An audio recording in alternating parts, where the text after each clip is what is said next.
Merhaba, ben Başiskele Doğa Bilim Okulu 8B sınıfı öğrencisi Berke'ydi. Bugün sizlere telefondan nasıl mikroskop yapıldığını göstereceğim. Bu bizim günlük hayatımızda bir maddeyi veya bir cismi incelerken onun içini daha net bir şekilde görebilmemizi sağlayacak. Yapmadan önce malzemeleri söylemek istiyorum. İlk önce bir tane lazer, saç fırçası, tornavida ve bant, bir de telefon gerekli. İlk önce lazerin içindeki merceği çıkartıyoruz. Gördüğünüz gibi bizim için en gerekli parça bu mercek. Bu merceği telefona tutturmak için ilk önce sağ sopaya sabitliyoruz.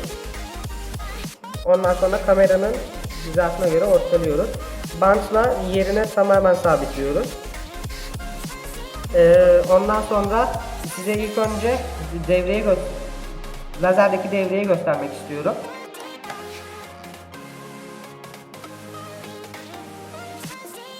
Gördüğünüz gibi normalde bunu bu şekilde görmemiz çok zor iken telefonla yaptığımız mikroskopta çok net bir şekilde görebiliyoruz.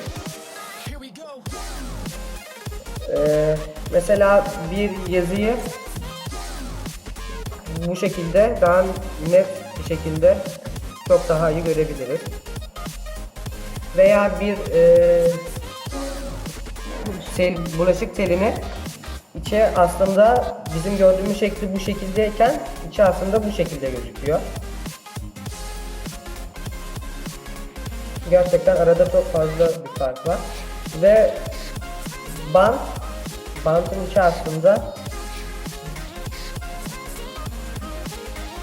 bu şekilde.